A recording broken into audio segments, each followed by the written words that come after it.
Hi, Mystery Recapped here. Today, I am going to explain an Indian psychological drama film called Ter Zameen Par. Spoilers ahead. Watch out, and take care.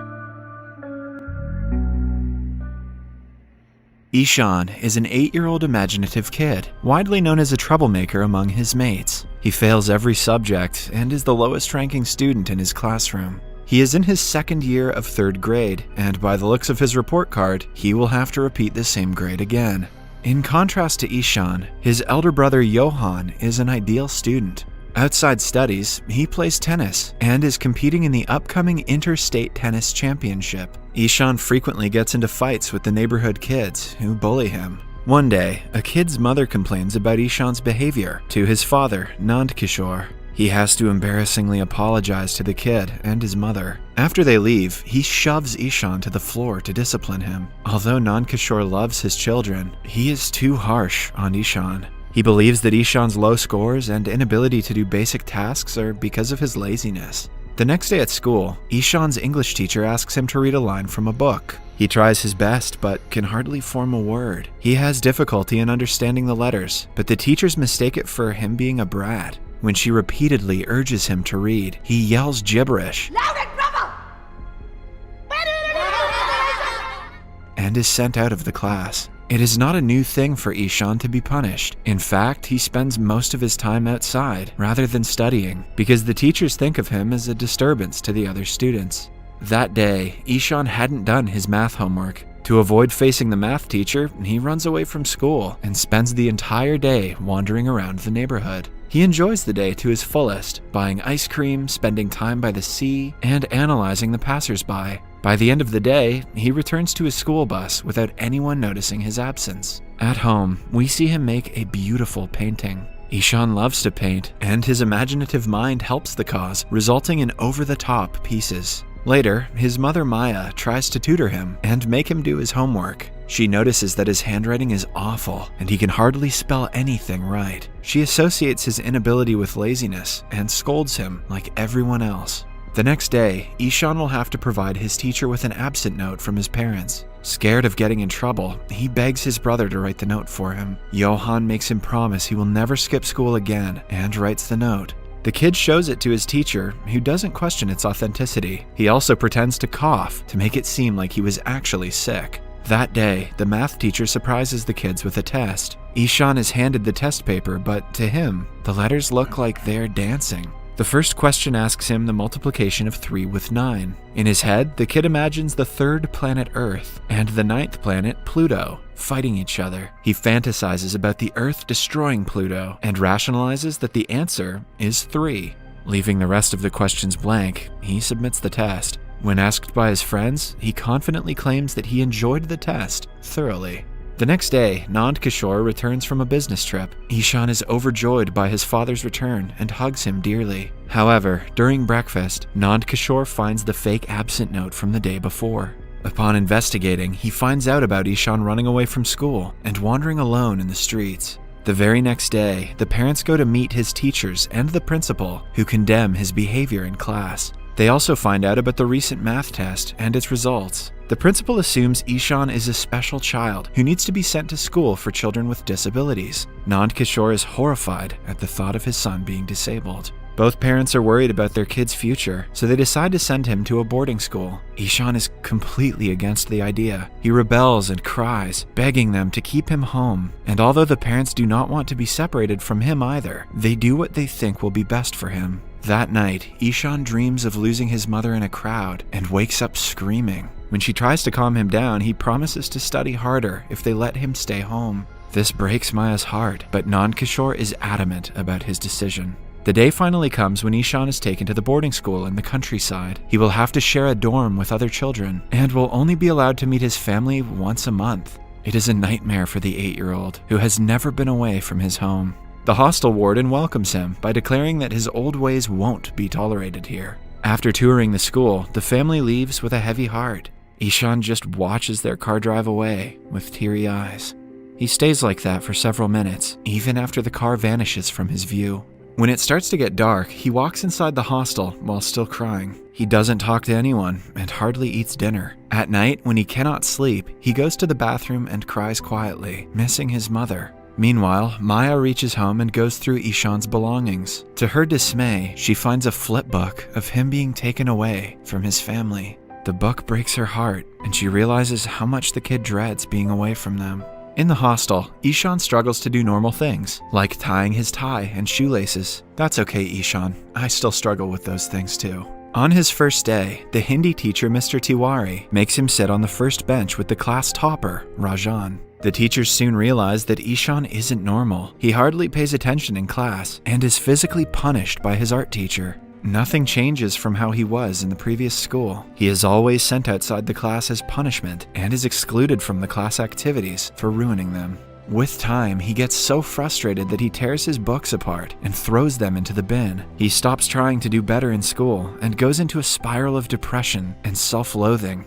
When his parents come to meet him after a month, he locks himself inside a room and bursts out crying for the first time since he last saw them. On being urged, he runs outside and takes several laps of the basketball court to rebel. The family takes him to a hotel for the night to give him a break from his life at the hostel. Johan gives him a hamper of painting supplies as a gift, but little does he know, Ishan has cut out his creative side and stopped painting altogether. The next day, the family bids him farewell and leaves him alone yet again. Later that day, Ishan is the lowest he has ever been. He looks down from the terrace of the school, thinking about how it would feel to jump from that height. His only friend, Rajan, interrupts his thoughts and tells him about their new art teacher. Ishan doesn't think much of it because no teacher has ever helped him.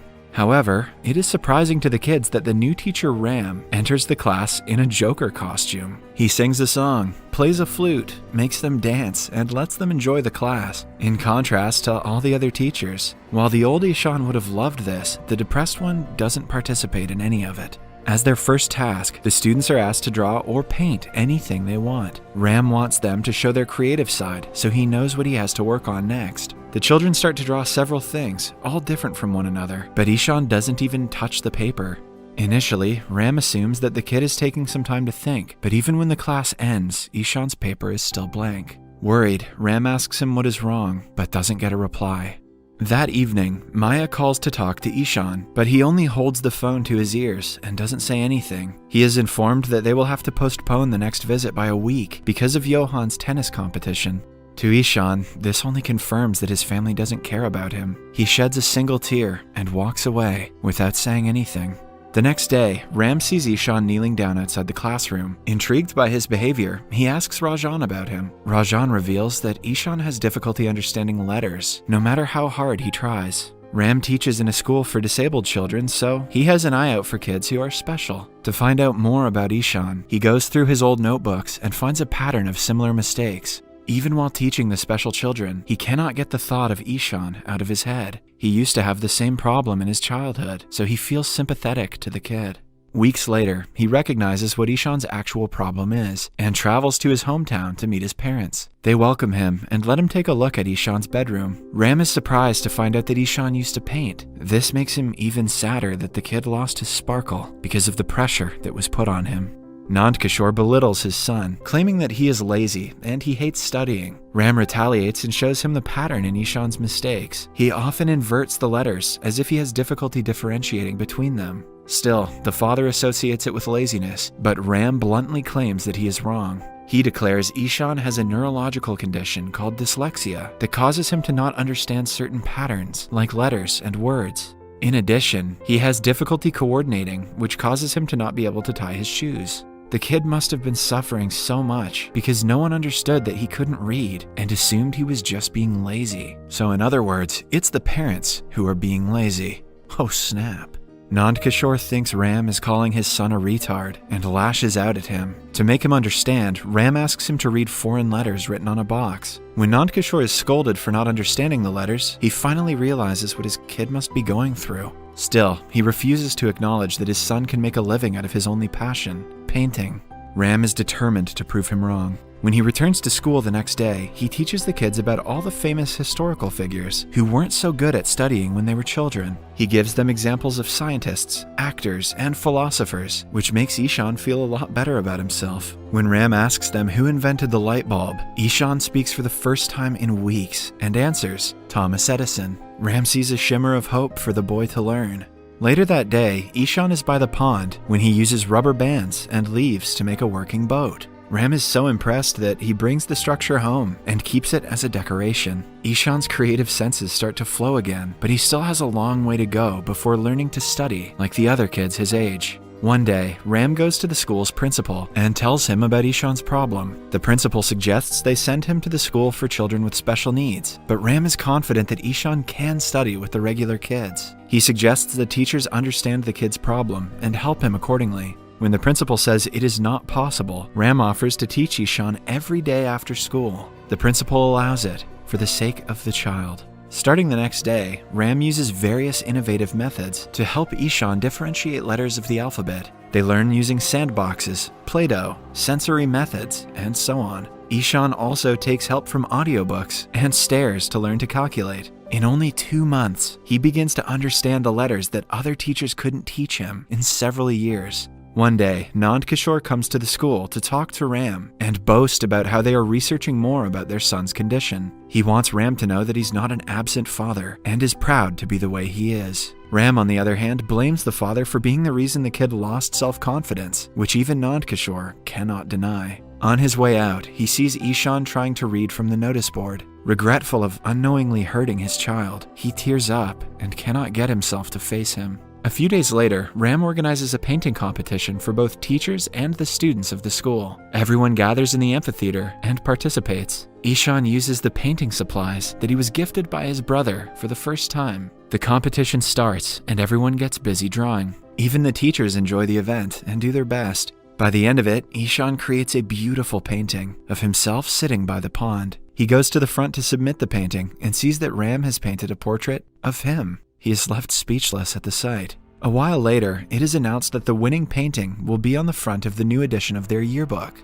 The principal proclaims that the decision was difficult because 2 paintings stood out the most, Ram's and Ishan's. In the end, Ishan is declared the winner, while the second prize goes to Ram. The crowd erupts in cheers. For the first time in his life, Ishan feels recognized for his talent. He cannot help but cry and runs to his teacher to hug him. In the last scene, Maya and Nand Kishore come to the school for the end of the year parent-teacher meeting. The principal boasts about Ishan's talent, showing them his painting on the front of the school's yearbook. Unused to the new attention, the parents are left shocked. The principal also praises Ram for doing a great job teaching the kid in the way he needed it.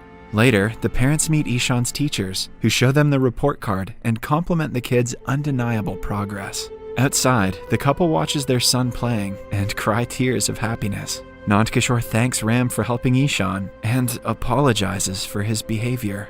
Lastly, Ishan bids farewell to Ram and goes back to his hometown for a vacation. Subscribe for more videos like this, turn on notifications, and leave a like to help the channel out. Thank you for watching.